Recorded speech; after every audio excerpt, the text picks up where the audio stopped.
Paul? You muted me. There you go. I know, I know. I have to make this off. Sorry, I cannot behave. You know me. No, all good. Hey, everybody. Thanks for joining. My name is Paul Hletko. I'm the founder, distiller, owner here at Few Spirits. Really happy to be talking to you today. And today I just kind of wanted to do two relatively quick things. One, we'll kind of go through a little bit of a guided tasting of our bourbon as well as our rye. I think many, if not all of you, have tasting sets for them. And also, I wanted to give a quick little walkthrough on our production floor. Obviously, we here at Few are shut down like the rest of the planet, but I came in today so I can kind of give you guys a little bit of my little wandering and walking tour to give you a little bit of a sense of where we make all of our spirits. So does that sound pretty good to everybody, Salva? That's good? Sounds great. Cool. So usually what we'll do is we'll kind of finish up with a little bit more of the liquor. But for now, we'll kind of walk around and give a quick little tour. And so right now we are sitting here in the tasting room, which I believe I can do this. And switch it around. There you go. Now I can see what you're seeing. This is kind of our bar. We did kind of shut down in a big hurry, so it does not look the way it should. We've actually got a couple extra cases of sanitizer here on the bar from the sanitizer project we did recently. But this is kind of the public area and our bar. And then this is the production floor. And this is where we actually produce everything that we make. Our barrels are stored off-site and our bottling line is off-site. But this is the extent of all of our production facilities. This is where we make every drop of alcohol that we sell across the world, 50 states, 35 countries. And this is where it all comes from. And it all starts off with grain, corn, rye, malted barley, all of that comes in here. And so we always make a big deal of the fact that we have grain because most distilleries just buy their stuff, but we don't. You kind of come up to the top of the platform here. We've got our mash tank, and the mash tank is where you cook all the grains. I assume many of you have been to distilleries before in the past and you've seen mash tanks, but basically it cooks the grain, added malted barley to convert the cooked grain into starches, and you add malted barley to convert the starches into sugars, and then add in yeast to produce the actual alcohol. We have two 30-barrel fermenters over there, each of which is about 2,000 liters. And we've got three 60-barrel fermenters over here, each of which is about 4,000 liters. And that's where we do all the fermentation, which again is where the yeast convert all of the sugars to alcohols. Over here in the corner, we have a column still. And this is what we use to separate out the water and grain from the alcohol. Column still does all of that very quickly and efficiently, as well as pretty accurately. But we think that's a really nice little still. Over here is our finishing stills. And so this is where we actually make the actual product. This still right here is our whiskey still, which is where we make all of our whiskey.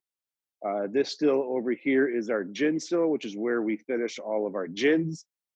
You can tell the relevance or the relative size of our sales based on the size of the stills, except it doesn't tell the full story because this still runs twice a day, 7 days a week. And this still runs about once, probably on average about once a week. So obviously a lot bigger, but it runs quite a bit more as well. So in the batch stills like this is where we make our heads cuts, our tails cuts, and where we produce an actual spirit that people would want to drink. Over here, we've got our blending tanks where we blend all of the spirit from a run prior to barreling it. And so all of these barrels right here are currently empty. These were the barrels that were supposed to get filled the day that we kind of had to run away from the distillery and never filled them. They'll get filled when we come back here in a couple weeks, I'm hoping. But obviously, we don't know when we're going to get back. So that's kind of where the spirit goes. Once it's in a barrel, we take it over to one of our warehouses where it sits until it is ready to harvest, bottle, and ship out. So that's a super quick kind of overview tour of the facility. Anybody have any questions on stuff I might have skipped over or glossed over too much?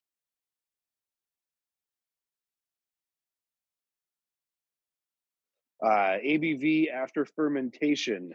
So after fermentation, we'll have an ABV of about 10% alcohol by volume. The yeast that we use, and we'll talk more about yeast during the detailed tasting, the yeast we use for our ferments are not particularly alcohol tolerant, but they are very flavorful. And so at the end of our fermentation, we'll only really get to 10 to 12%, which is a lot lower than the 21% that we could get at if we use different yeasts.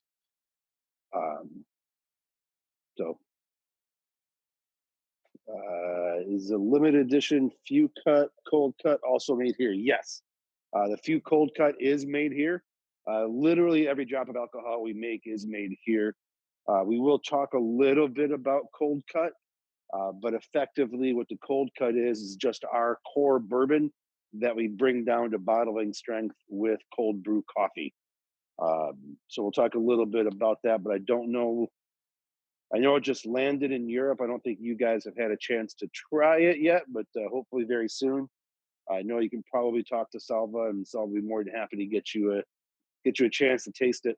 It did just win world's best flavored whiskey, so we think we think people are going to get a little excited about it because it's really tasty. Paul, it just landed today in our warehouse in Barcelona. So, nice. Yes, no, we just I just sent some communication and some information earlier in the couple something like a week ago. So it's still not available in Europe, but we hope that after this lockdown is over, we will have it available sooner rather than later. It's coming, and I think it's worth the wait because it's delicious. Other questions about? Vashon's trying to get in. Salva. They are all in. Yeah. Where's a question here? I saw a question chat. What kind of yeast do we use for fermentation? So actually kind of a really good kind of entree realistically into a guided tasting for the products. Because I think that's the yeast in our fermentation is kind of central to our, at least to my discussion of the actual products. So not to dodge the question, but to kind of use it as a bridge to jump in to the next section. Any problem? That sound good? So cool. So I will start here. I'm gonna try and do this so I can have my hands free. Yay! So we'll start off the guided tasting with Few Bourbon. So Few Bourbon is a mash bill of 70% corn, 20% rye, 10% malt. We use a Belgian beer yeast for the fermentation. So think coriander, pepper, cassia cinnamon, like the real high-end cinnamon. Think those kinds of flavors. So high rye mash bill, 70% corn gives you all the corn that you want in bourbon. 20% rye is going to give you enough kind of rye spice to make it interesting and to kind of bring up the fact that it's a spicy rye. And the yeast that we use combined with our fermentation protocols and fermentation techniques really amplify and ramp up that spice level. So, sure. Well, this is yeast to produce, it's also used to produce beer? Yes. So we don't disclose the actual particular yeast strain, other than just identifying that it came out. It's originally isolated in Belgium. We keep some secrets, and so somebody asked a question on the chat, which brewery. We don't actually disclose that. Just that it's a Belgian brewery. So hopefully that's we gotta have some secrets. Routinely, one of the first things you'll notice about Few Bourbon, it doesn't taste like Kentucky bourbon, again, because primarily it's not a Kentucky bourbon. We make it right here in Evanston, Illinois, just immediately outside Chicago. The distillery itself is just about a mile or about 2 kilometers from the city limits of Chicago, and just about a kilometer from the lake. Questions about Few Bourbon? What about fermentation time? I think you. Fermentation time, yeah. So our fermentations are about 3 days. We overpitch and we get as much ABV as we can, as quickly as we can. So it's a little different fermentation than a lot of other folks might use, but it's a relatively short ferment, but a very, very, very active ferment, even with temperature control on it. Somebody posted in the chat asking about our water. All of our water comes to us from the city, so we just use city water, which is from Lake Michigan, which is itself a relatively very, very solid water source. And we've found that we have some very admirable water here for making some fantastic products. We, of course, have to clean it up. The city puts in a lot of chemicals that are intended to be antimicrobials to help keep the water safe for human consumption. Since antimicrobials will interfere with yeast, we do have to clean up the water a little bit, but we think that we use really good quality water. We're pretty proud of it.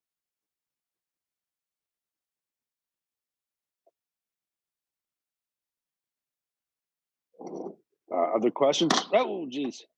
We can also come back to it. But I figure we'd move in next into Few Rye Whiskey. So Few Rye Whiskey is the reverse mash bill, 70% rye, 20% corn, 10% malt. And then on the Few Rye, we use a French wine yeast. So whereas the bourbon uses a Belgian beer yeast, the rye uses a French wine yeast. And what that does is give the rye whiskey some nice jammy fruit flavors, particularly in the mid to the finish. So 70% rye gives you all that spicy pepper rye flavor that you're looking for in a rye whiskey.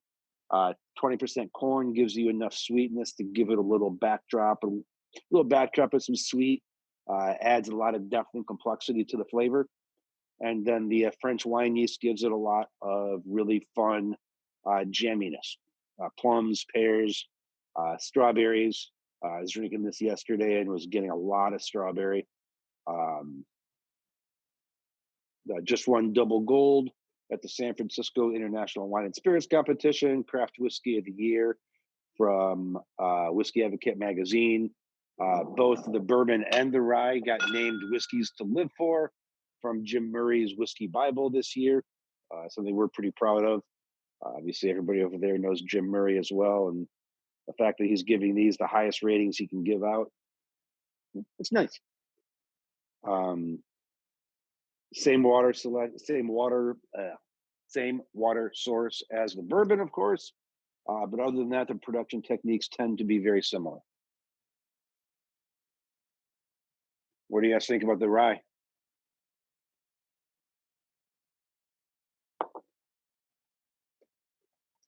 Amazing. No, thank you.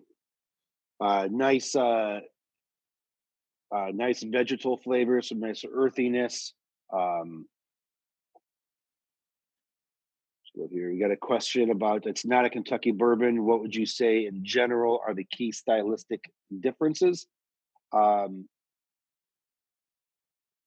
think a lot of it, the style can be a little bit of a big word, where I kind of think that the Kentucky style, I think there tends to be a lot of similarities in the way the bourbons taste because they all get made pretty close together, and they all use with a couple of exceptions, pretty similar techniques. So I think ours doesn't taste like Kentucky because we kind of come at it from a little bit of a different approach. Really, we kind of take that same approach of trying to make sure that all of our products are competitively and comparatively differentiated. Our stuff doesn't taste like our competitors because why would you buy ours if it tastes like theirs? Um, I always say the world's worst sales pitch is that this tastes just like Old Overholt and it's only $20 more.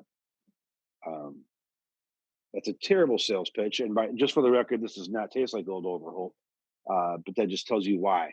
Um, Old Overholt's great whiskey. I'm not slamming it, but you'll never buy mine if it doesn't taste different. Um, Questions? Sounds looks like you got a question.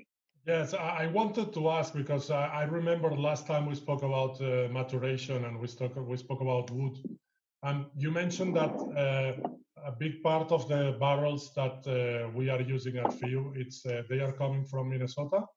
Is this correct? Yeah, I think that's actually somewhat of a big deal. Is that we use a barrel maker in Minnesota. First off, it's really cool. We like the guys. It's a small family business, just kind of like ours. We've kind of come up together, and so I think that makes us feel good. But they also have a different source of wood for their barrels, and I think that gets expressed in the whiskey. All of our barrels that we get come from Minnesota oak. Minnesota being farther north in the country than where most of the rest of the people get their barrels. So, basically, probably compare like Dutch wood versus Spanish wood.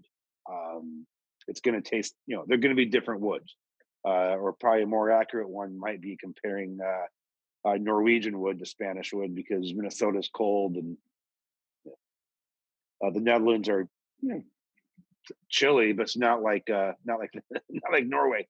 But that shorter growing season gives it a tighter grain, which changes the character of the whiskey. We think it really helps to emphasize a lot of the spicy notes, in particular in the bourbon. We also have another question regarding the distillation time. Yeah. So we commented about fermentation. Okay, could you comment about distillation, please? Sure. So the fermentation is about 3 days. We call distillation 1 day, but that's simply not really accurate. It's more like a day for production scheduling purposes. Distillation through the column is about 4 gallons a minute. So we run about 2,100, 2,200 gallons a day through the still. So it's 500 to 600 minutes. So 9 to 10 hours through the column. And then our finishing still, each run is about 4 to 5 hours. So we internally just call it a day, but that's not really right. But it works for us. It's work scheduling, not actual timing. There was another question too. Oh, you got it? Yes, we are talking. I mean, Geoff is asking about. Hey, hi, Geoff. By the way, what kind of toasting and charring routine do we do on the barrels, and if we do use different for rye and for bourbon? We use the same for bourbon and rye. Our barrels are toasted first for a kind of a light to a medium toast. So, the wood's going to get maybe a little bit yellow. It's not really brown or charred. Just kind of gets a little bit more pliable. Heats up some of the sugars that are in that wood. And then for the char, we actually use a number 3 char. And that's a little bit misleading because there's really no standard for what number 1 char, number 2 char, number 3 char means. To my taste and my eyesight, our number 3 char looks a lot like a 4 char from a lot of the larger cooperages. Our cooper calls it a 3. Is it a 3.5? Is it a 4? Is it a 2.5? I don't know. It's a pretty aggressive char that we think continues to have good balance, where you get a lot of the good char flavors, but you don't really lose those toasting flavors as much. Um, it's what we like, so it's what we use. We have tried other cooperages in time, but we always come back home to our friends because we still haven't found whiskey that tastes better than theirs. And what about the size of the barrels? Because I also remember that we, at the beginning, in the last couple of months, we have changed to have kind of a standard size of barrels. Is this something we are doing? Yep. So we started off putting our whiskey in smaller barrels, but over time we have shifted our production to be more and more in large, full size barrels. Currently, all of our production is going into full size barrels. Some of what we release and sell continues to come out of the smaller 15 and 30 gallon barrels, or 45 and 90 gallon or 90-liter barrels, 60 to 90 liters. Um, but it's uh, it's always a challenge behind balancing the size of the barrel and the flavor that we want and the consistency of flavor that we want as well. We also have Mirko. Hi, Mirko from Italy. They are. Um, we would like to know more about the story on around the bottle and the labels Oh, also. sure. So all of our iconography on our labels is inspired by the 1893 World's Fair. So 46.5% in the US is 93 proof. And all of our bottles are stuff you would have seen for the first time at the World's Fair here in Chicago. Chicago hosted the World's Fair back in 1893, and it was really a big deal here in the city because it really kind of highlighted the return of Chicago to the world stage. About 15 years previous, Chicago had burned to the ground in the Great Chicago Fire and got rebuilt. But the World's Fair was our way of showing the world that the city was back, and so it had such things as the world's. This is called the Statue of the Republic. It was the size of the Statue of Liberty, but it was made out of paper mache, so it kind of melted. It's kind of one of the defining images of the World's Fair. Whereas the rye whiskey bottle features the world's first electric water fountain, something that people had just started learning to do was control electricity. And so the world's first electric water fountain was kind of a big deal. Um, and it's kind of our way of connecting who and what we are as a small craft distillery to the world as a as a much bigger whole, because the World's Fair was such a big deal here in the city. Um, it allows us to kind of tie into that and say that we're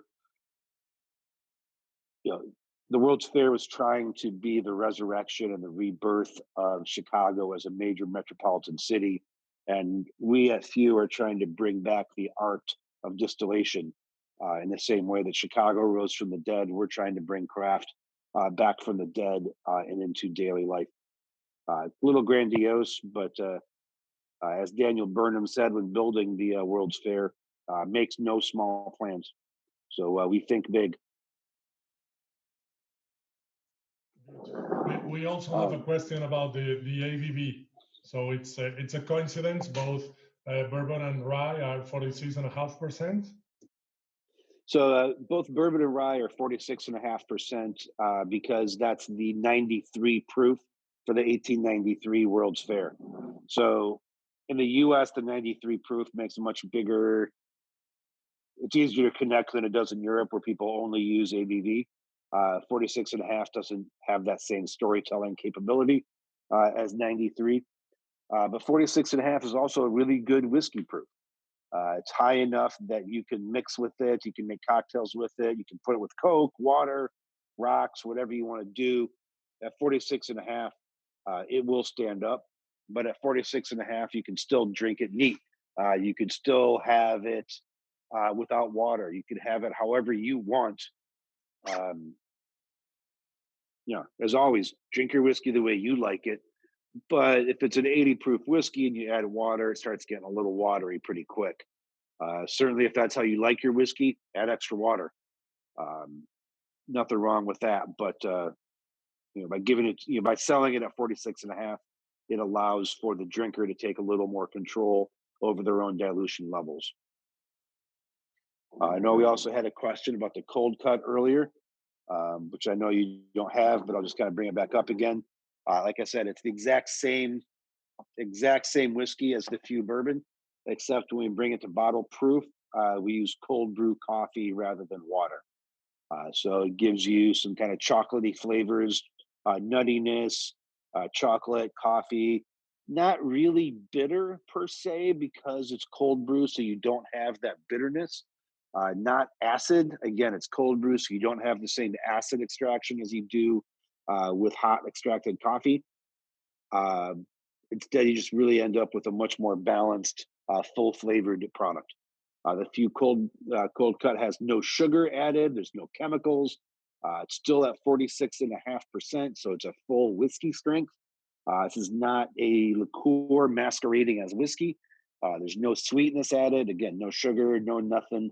It's just literally whiskey and cold brew coffee, nothing else. Very, very simple.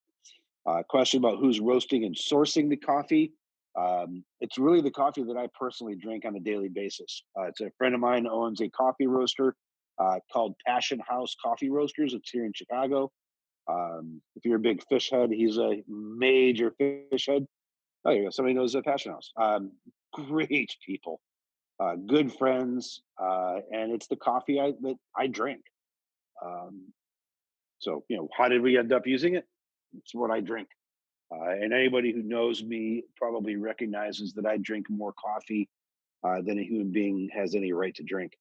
Uh, I am really primarily caffeine in my blood system. It's uh, yeah. I was telling a joke about they actually found a little bit of blood in my caffeine system a few weeks ago, but health jokes aren't nearly as funny as they used to be. Yeah, it's complicated. Yeah. Paul, talking about innovation, I think it's something that it makes Few very, very different and makes Few stand.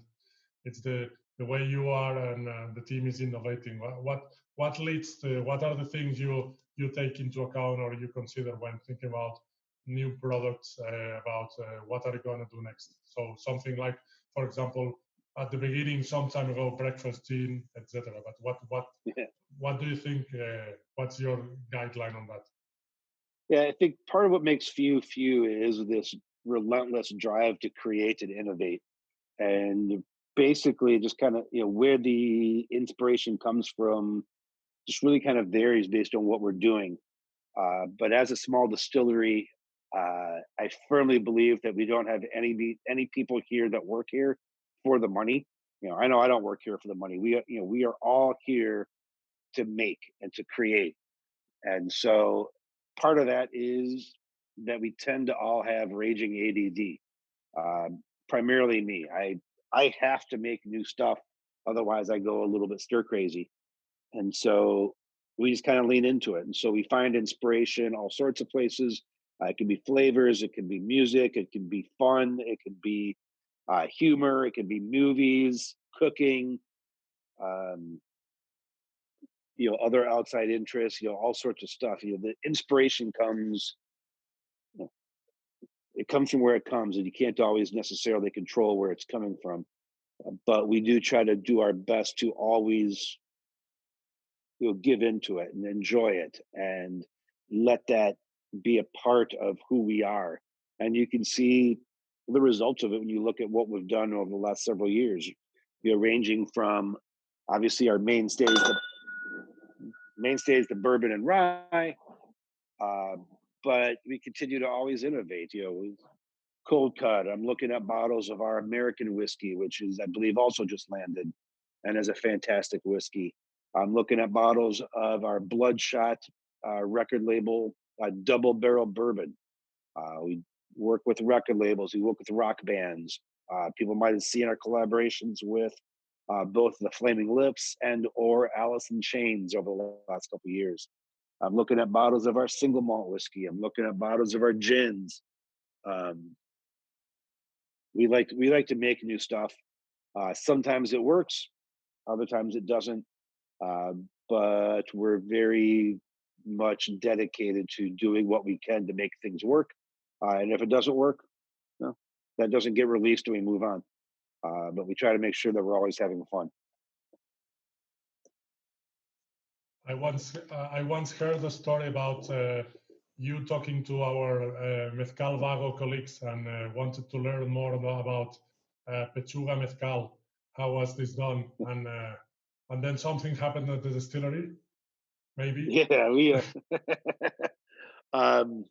So here in Chicago, if anybody's a big foodie, you may have heard of a company called Hot Doug's, which was basically a hot dog shop, but next level, just the most amazing. And Chicago is a city that takes its hot dogs pretty seriously.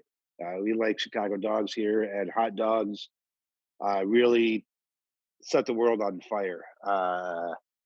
It would be a 2 to 3 hour wait to get a hot dog from them. If you tried to go, you had to go. You know, if you want to get a hot dog at noon, you had to get there around 9 a.m. Otherwise, you weren't going to get a hot dog. You weren't going to get in. So then, about a year and a half ago, we actually made a Pechuga with hot dog sausage, and that was pretty fun. So it wasn't a Pechuga tequila. Obviously, we are in Evanston, but we made a Pechuga style whiskey that was really delicious. It was a Hungarian sausage with all sorts of these yummy paprika, which completely stained the interior of the still and was really repulsive. But it was delicious. And so that's still sitting in barrel, and I don't know when or if that's going to come out, but I hope it does because it was very fun. Yeah, you need a bottle. It's fun stuff. Who's roasting social the coffee? Story behind the form of the bottle. We talked a little bit about that. But yeah. Any other questions on that? Go ahead, Salva. I also have another question. Sorry, I wanted to ask. I think it's also interesting to know how you ended up in Evanston, producing spirits in general, but producing whiskey. And how difficult was it because of the Evanston, I would say, rules originally? Yeah. I think it was a lot of work, but Evanston's kind of where I was living at the time. Um, in Chicago, like when you're, for the most part, it's probably a lot like Amsterdam or Barcelona or a lot of places when you're young. You tend to live in the city, and as you get older, you tend to have kids, which means you move out to the suburbs. And Chicago's a lot like that. And when I had my third kid, it was time to get the fuck out of the city and into the suburbs. And so that's kind of when we ended up moving to Evanston, which ended up being, of course, then where I lived. And when I decided to start the distillery, this was where I lived. So it's kind of the best place to put it. However, it was very challenging because Evanston was the birthplace of the entire U.S. Prohibition movement. The woman that led the Prohibition movement nationally was an Evanston resident named Frances Elizabeth Willard. And so many people notice a similarity between her initials. Again, Frances Elizabeth Willard. Lots of people notice a similarity with her initials and our name, although it is, of course, a sheer and total coincidence. The name Feud just means that we don't make a lot. But the fact that we are in the birthplace of the Prohibition movement made it so that putting a distillery here was something that not everybody could do. But because I already lived here and people knew who I am and who I was and what I was about, it just kind of made sense to put a distillery here. This is where I was coaching my kids football. I was coaching my kids baseball. Vice president of the Parent Teacher Association at the kids' school. Part of the community. And so putting a distillery here made sense. Of course, since it was massively illegal, I had to change a lot of laws to do so. And I'm the guy that killed Prohibition dead in its birthplace because of that. I lost track after 15 meetings over the changing the laws. But we successfully changed it. We got it done. So we changed zoning laws, health and safety laws, liquor laws, fire safety laws, restaurant laws, building codes. I don't even know. A lot. Making liquor in the birthplace of Prohibition isn't easy, but that's what makes it fun.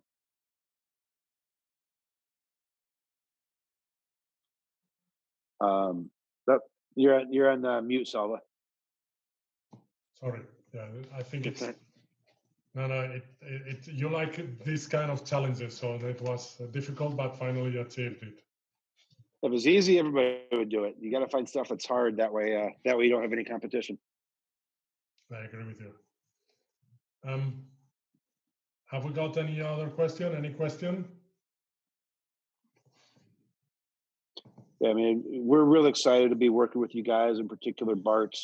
I know Bart will tell you stories that I was chasing after Bart for years, trying to get you guys to pick up our products, and very excited that it's worked out. Big fans of what you guys do, and excited to be a part of the family. Yeah, I agree. I think it's and it's good to have also. We have had up to 33 participants, so we have. It's good to have people coming also from other partners across Europe. So it's. I know. It's you said somebody from Crane House was in. I know Michael Vachon from Maverick was in. And we have. I think we are creating this community, and one thing we are working towards is, even if we are small and we are just the team is reduced, we try to collaborate, and we try to really learn from the others in terms of best practices, things that work, things that do not work, so we can just implement, and we can use that in all the markets. So we are working on that. We try to keep that community together. Yeah. Trying to think anything I might have left out. I know we kind of did a quick little walkthrough. Obviously, I'd love to give you a tour of the barrel warehouse, but we are an urban distillery, and our barrels are not here. But I think hopefully we gave you a good chance to see some of the space. It is a total of about 900 square meters, which is very, very small for a distillery to be serving the entire world. But we do our best, and it's with help from people like you guys that we can continue telling the story and spreading the word. Sorry, Paul, I forgot to ask you about the distillery also. Is the distillery open? Can we send some customers if they are just going to Chicago? They are they? How can we coordinate it? Absolutely, we're open 24/7 for the trade. So if you're coming over, you've got customers coming over, you've got friends coming over, just reach out and let us know. We will take care of them. We'll get them a tour. We'll show them around. We'll treat the customers the way you'd want us to treat them. We'll treat them well. We'll give them the special treatment. Obviously, sometimes we can do a little bit more than other times. We are a small staff, and we can't always take an entire day off just because somebody's coming. But we can always do our best to give them the extra mile and give just a little bit extra, make sure that they feel as special as you'd want them to feel. We take very good care of our friends in the trade from all over Europe and all over the world, really. We actually just had a meeting 3 or 4 days ago based on a guy that got referred to us from Mexico, and he actually booked his entire honeymoon around coming to visit the distillery. Because he wanted to see Few, and we took care of him. And he hasn't forgotten about that. 4 years later, 5 years later, he still remembers that we took care of him. So don't be shy, please. If you've got people coming to town, let us know, and we'll take care of it. So, do we get a hot dog, Paul? Yeah, we'll get you a great hot dog. We'll get you We'll get you some good ones. Although. There aren't any really good hot dogs right around the distillery here. There's a great gyro right across the street, but we will take care of you on a hot dog. I guarantee it. Cool, nice, man. Looking very much forward to do all that. Although we'll get you an Italian beef too. Yeah, seems a bit far away now, but at some point it will be close again. But yeah, we'll have a real life again someday, boys and girls, and I can't wait for that. Yeah, and at least we have whiskey. That's something, yeah. Yeah, at least there's whiskey. Cheers, mate. Thanks so much. Yeah.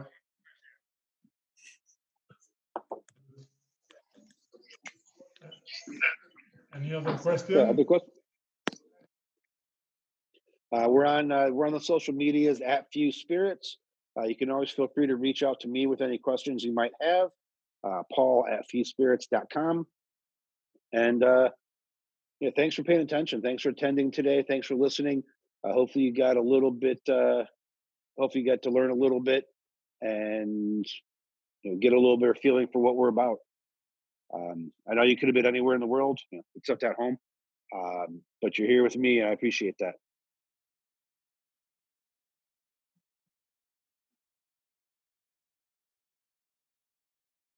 That's a thanks. Other questions? Otherwise, stay safe, stay home as best you can. Be well, and we'll have a real good time sometime soon, hopefully. I don't know if you hear me.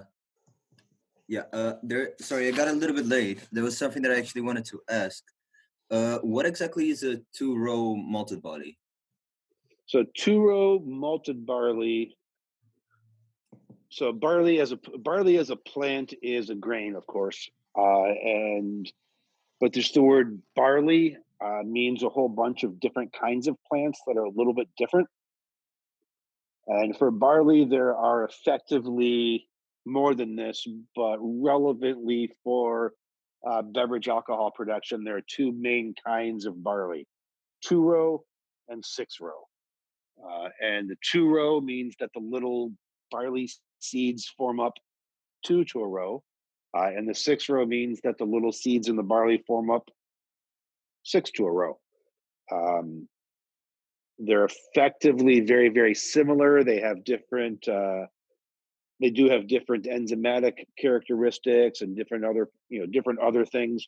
But two-row barley is, basically two-row barley is more common in certain styles of alcoholic beverage. Six-row barley is more common in others. And then you can malt both two-row as well as six-row barleys. Malting being partially germinating the seed and then stopping germination before it completes it. What that does is start the conversion and the creation of all sorts of desirable enzymes in the plant. That might have been more of a detailed answer than you were looking for, or do you want more detail than that? No, it was great. Okay. You guys use the two-row for all the products that you do, right? So for the bourbon. Correct. Okay. Cool. We use all two-row, but you can use six-row too. It's just not as six-row would not work for our products as well as the two-row. But that's probably a little more esoteric than you were looking for. It's great. Thank you. Yeah, we get two-row has better DP than six-row, so we use two-row.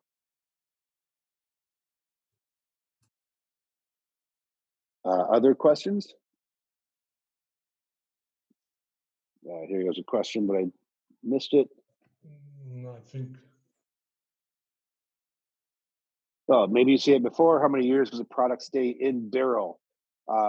So we don't age state anything. All of our whiskey is aged to taste, not to number. Historically, we have taken a little spoonful of young whiskey to make sure that it doesn't be 3 years, so that we don't trigger certain tariffs in the EU. But taxes drive an awful lot of decisions for a lot of business. But effectively, we don't age state anything. Everything's based on when we open up the barrel, we taste it, and we like the way it tastes, we harvest it. If we don't like the way it tastes, we don't harvest it. We wait for it to get a little older, or we wait for it to be a little part of a different blend that needs that particular flavor a little bit more.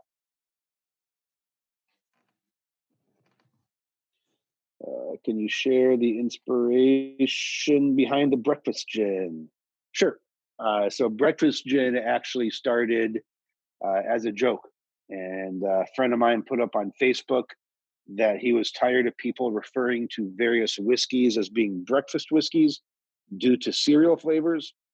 And those of you who know me know that I tend to be a little contrary. And so I was like, oh, I can't call it breakfast whiskey. How about breakfast gin? How you like me now? And then we kind of had a giggle over it. And then we're like, wait a second, what is a breakfast gin? And so we kind of played around with this concept of a breakfast gin. And Stephen Kaplan, who's kind of our head distiller, or I don't even know what his title is because I'm not really a title guy, but he played around with this concept of a breakfast gin and came up with using Earl Grey tea as one of the botanicals.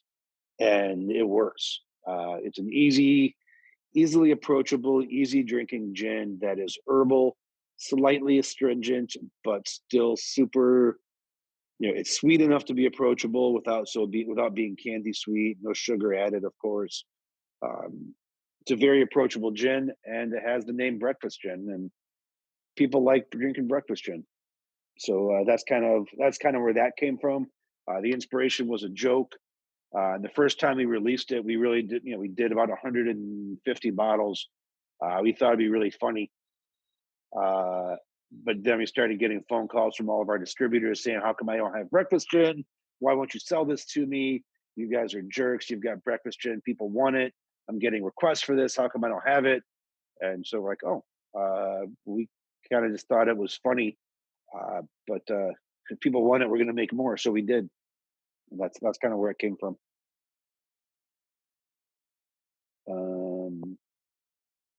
Another question. Is there a specific reason why you use yeast for Saison wine for the products? And absolutely. The reason is that we like the way that they taste. For the bourbon, we were looking for a yeast that was going to amp up the spice a little bit. We wanted the yeast to give it a little bit more punch. And so we found a yeast that did, that gave us the flavors we wanted. Same thing for the rye, but for the rye, we didn't want it to be emphasizing the spice. We wanted to bring up a little bit of fruit. And so we used a yeast that for the rye that brings up that fruit. Everything we do is designed towards what ends up being the liquid in the glass.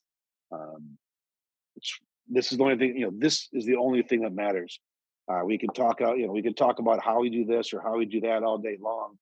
But this is what matters. And so everything we do is about this. We're happy to share and talk about all the things we do to make this. But this is what we're about. And it's that moment where you share, that moment when you share the spirits with your friends, with your family, you become closer together as people and as friends. That's why we do what we do.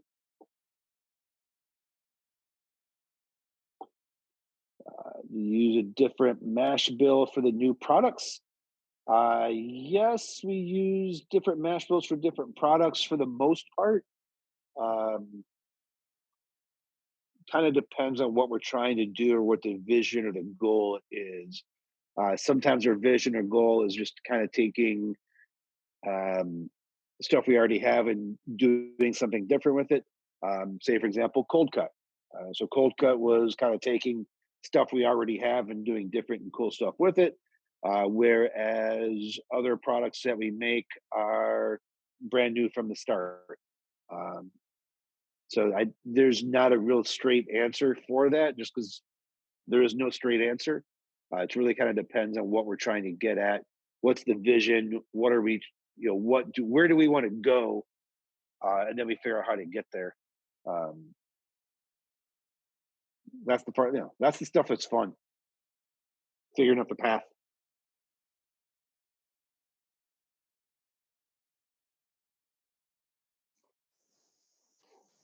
Any other question, guys?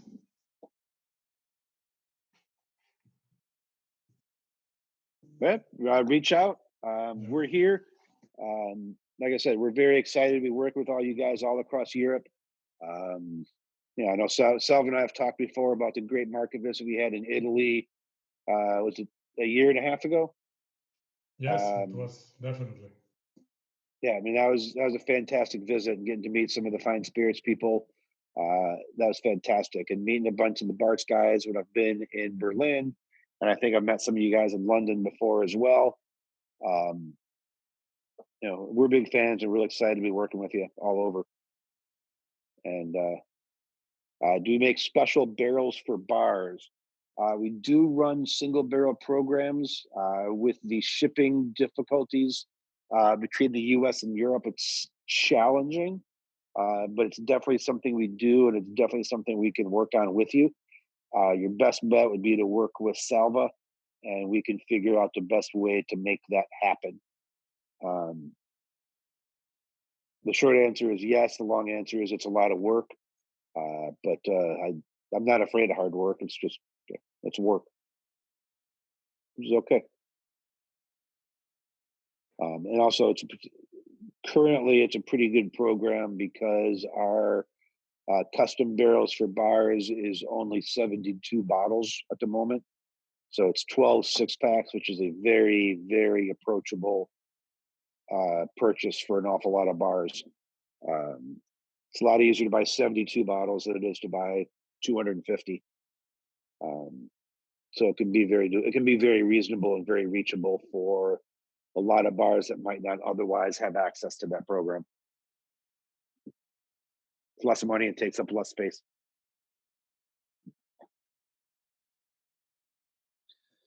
Several bars share a barrel. So it depends on the barrels. For the most part, the single barrels we're doing right now are the smaller 15 and 30 gallon barrels, which would be 72 to 144 bottles. Bars can't really share. If it's only 72 bottles, you can't really share it, but yeah. Makes sense? But we can talk about potentially doing a single barrel for European markets. So something, right. You can do something like this could work.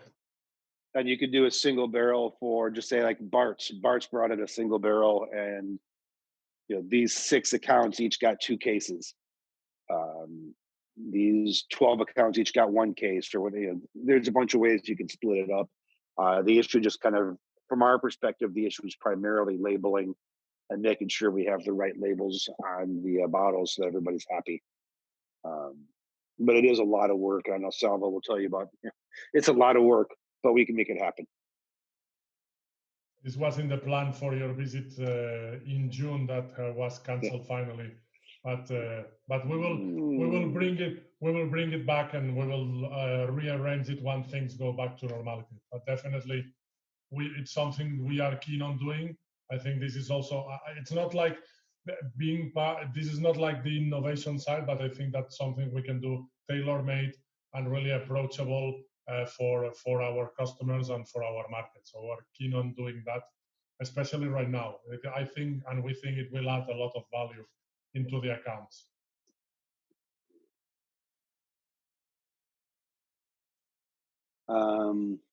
Cool. Anybody have questions? Certainly speak up now, but again, also feel free to reach out offline, both to myself as well as Salva. We're here. We want to help. We want to answer questions. We want to do what we can. We are here with you. We know this is a tough time. It's a tough time for us. It's a tough time for you. But we're here together. We're going to get through this together.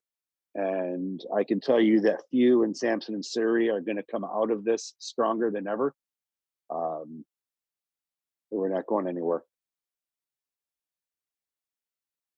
So stick with us. We're sticking with you. Yep. Good. So cool. Thank you, everybody. Thank you to cheers. For the hour. We have spent a great hour together. I think that it was great. Thank you to all the Bart's Academy initiative and the team that has really make it happen, because it's complicated. I mean, Roy and Bram, Bart. So thank you for that, and looking forward to seeing you again. Cheers. See you, everybody.